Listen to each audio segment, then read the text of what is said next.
வணக்கம். கிளாசிக் மேல்நிலைப்பள்ளி உங்களை வரவேற்கிறது. இந்த காணொளியில் 12ஆம் வகுப்பு தமிழ் பாடத்தை பற்றி பார்க்க போகிறோம். பாருங்கள், நமக்கு 12ஆம் வகுப்பு பாட பகுதியில் இயல் 1லிருந்து 6 வரைக்கும் கொடுத்துருப்பாங்க. அந்த இயல் 1லேருந்து 6 வரை இருக்கக்கூடிய பாடப்பகுதிக்குள்ளே இயல் 4ல் வந்து பார்த்திங்க அப்படின்னா அற இலக்கியங்கள் அப்படின்னு நமக்கு கொடுக்கப்பட்டிருக்கும்.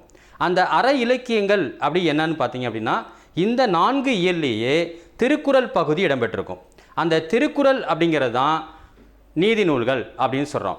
அப்போ திருக்குறள் மட்டும்தான் நீதி நூல்களா அப்படின்னு பார்த்தோம் அப்படின்னா திருக்குறள் முதலான 18 வகையான நூல்களும் நீதி நூல்களில் அடங்கும்.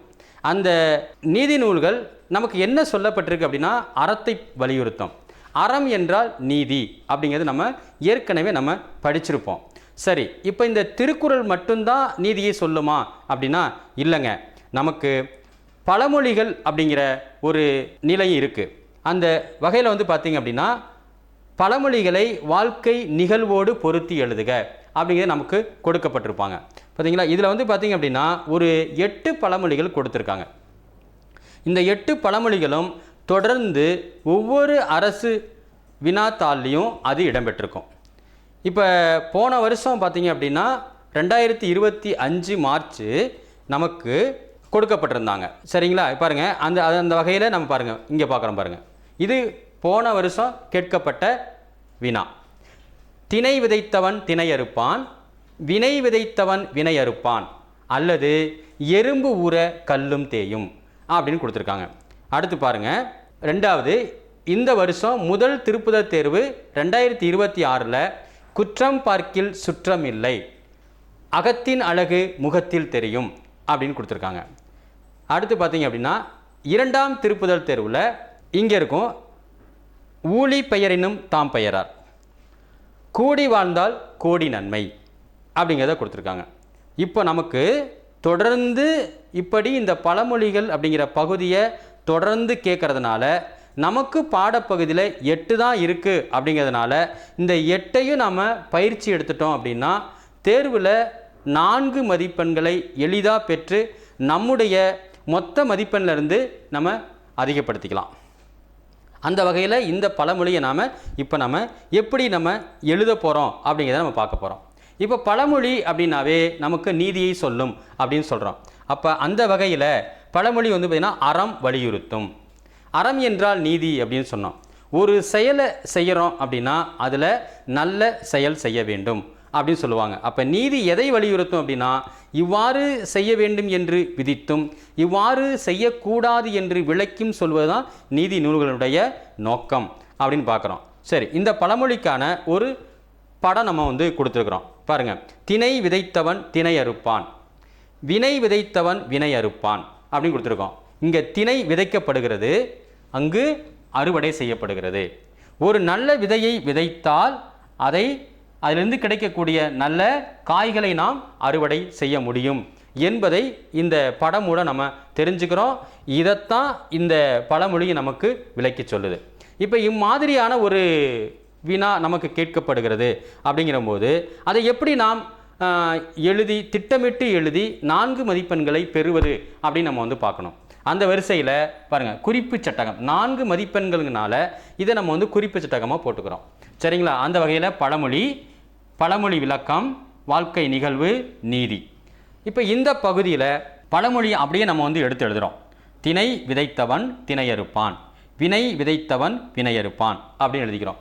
எழுதிட்டு அடுத்து 2ஆம் தலைப்பு பழமொழிய விளக்கம். இப்போ ஒரு பழமொழி இருக்குன்னா அதுக்கூட விளக்கம் நம்ம வந்து தெரிஞ்சுக்கணும். அப்போ இதை விளக்கம் என்ன அப்படின்னு பார்த்தீங்க அப்படின்னா வாழ்க்கையில் ஒவ்வொரு மனிதனுக்குமே வரக்கூடிய இன்பமும் துன்பமும் பிறர்னால வருவது இல்லை. அது தாம் செய்யும் செயலின் வழி.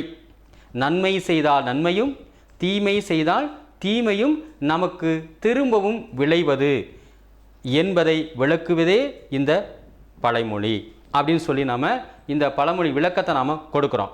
அடுத்து பாருங்கள், இப்போ வாழ்க்கை நிகழ்வுக்குள்ளே போகிறோம். வாழ்க்கை நிகழ்வு என்ன? இப்போ ஒரு கதையை நம்ம தெளிவாக அழகாக நம்ம எழுதி கொடுக்கணும். அப்போ அந்த வகையில் ஒரு கதையை வந்து நான் சொல்கிறேன். இந்த கதையை நீங்கள் உள்வாங்கிக்கங்க. ஒரு ஊரில் ஒரு மளிகை கடை. அந்த மளிகை கடையில் பொருட்கள் வாங்க வருவதற்கான மக்களுடைய கூட்டம் எந்நேரமும் இருந்துக்கிட்டே இருக்கும். இதனால் அந்த கடை முதலாளி என்ன பண்ணியிருந்தார்னா, அந்த ஊருக்குள்ளே ஒரு பெரிய பணக்காரனாக வளர்ந்துருந்தார். இந்த சூழலில் ஒரு புதிய பருப்பு வியாபாரி ஒருவர் அந்த ஊருக்குள்ளே வர்றதா கேள்விப்படுறார். இந்த கடை முதலாளி என்ன செய்கிறார் அப்படின்னா, எப்படியாயினும் அந்த பருப்பு வியாபாரியை ஊருக்குள்ளே வர விடக்கூடாது. அவன் வந்து வியாபாரம் செய்ய தொடங்கிட்டானா நம்முடைய வியாபாரம் கெட்டு போயிடும். ஒருவேளை அவனை ஊருக்குள்ளே விட்டுட்டாலும் அவன் வியாபாரத்தை நம்ம கெடுத்து விட்டுறணும் அப்படின்னு மனசில் நினைக்கிறார். இதுக்காக அந்த வியாபாரிக்காக காத்துக்கிட்டு இருக்கார். இவரும் என்ன செய்கிறார், ஊருக்கு வெளியே போய் ஒரு நுழைவாயின் அருகில் காத்துட்ருக்கார். அப்போ அந்த பருப்பு வியாபாரியும் தலையில் பருப்பு மூட்டையை வச்சுட்டு ஊருக்குள்ளே வரார். அப்போ வருகிற போது இந்த உள்ளூர் கடை முதலாளி அவனுக்கு தெரியாமலேயே அவன் பின்னாலேயே போகிறார், மறைஞ்சு போகிறார். வெகு தொலைவிலிருந்து மூட்டையை சுமந்துட்டு வந்ததுனால தண்ணீர் தாகம், களைப்பு, இதனால் எங்கேயாவது மூட்டையை இறக்கி வச்சு நம்ம தண்ணீர் குடிச்சிட்டு அதுக்கப்புறம் இளைப்பாரி விட்டு செல்லலாம் அப்படின்னு நினைக்கிறார். அதுக்காக ஊருக்குள்ளே நுழைஞ்ச கொஞ்சம் தூரத்தில் ஒரு அரச மரம் இருந்துச்சு. அது அருகில் குளம் ஒன்று. அந்த குளத்தில் நீர் இருக்கும். இவர் குடிச்சிட்டு கிளம்பலாம் அப்படின்னு நினைக்கிறார். அப்போ அதுக்காக அந்த அரச மரத்துக்கு அடியில் போய் மூட்டை இறக்கி வச்சுட்டு நீர் குடிப்பதற்காக குளத்துக்குள்ளே இறங்குறார். இப்போ இந்த உள்ளூர் கடை முதலாளி தண்ணீர் குடிச்சு விட்டு மேலே வர்றதுக்குள்ளாக அந்த மூட்டையை அவிழ்த்துட்டு அருகிலே கிடந்த கல்லையும் மண்ணையும் அள்ளி மூட்டைக்குள்ளே பருப்பு மூட்டைக்குள்ளே போட்டுட்டு தெரியாத போல் கட்டி வைத்து விட்டு ஒரு நேராக ஒரு கடைக்கு போயிடுறார். இப்போ அந்த புதிதாக வந்த பருப்பு வியாபாரி மேலே வந்து மூட்டையை தூக்கி தலையில் வச்சுட்டு நேராக ஊருக்குள்ளே போகிறார். இப்போது கடை முதலாளி என்ன செய்கிறார் அப்படின்னா, இந்நேரம் அவன் பருப்பு வியாபாரம் செஞ்சுருப்பான். ஊர் மக்கள் கல்லும் மண்ணும் கிடக்கிற பருப்பை வாங்கி பார்த்துட்டு அவனை நேரம் விரட்டி அடிச்சிருப்பாங்க ஊரை விட்டு. அதனால் நமக்கு பிரச்சனை இல்லை அப்படின்னு நினச்சி அவன் உள்ளுக்குள்ளே மகிழ்ந்துக்கிட்டு கடையில் இருக்கக்கூடிய வியாபாரத்தை தீவிரமாக பார்த்துக்கிட்டு இருந்தார். இந்த சமயத்தில் ஊருக்குள்ளே போன பருப்பு வியாபாரி நேராக அவன் கடைக்கு தான் போகிறார். போயிட்டு முதலாளியை பார்த்து, சாமி, எங்கள் முதலாளி நீங்கள் ஆர்டர் கொடுத்துருந்தீங்களாம், அந்த பருப்பு மூட்டையை உங்கள்கிட்ட கொடுத்துட்டு வர சொன்னார் அப்படின்னு சொல்லி அந்த வாசலில் பருப்பு மூட்டையை இறக்கி வைக்கிறான். இறக்கி வச்சுட்டு இவன் அங்கேருந்து நகர்றாரு.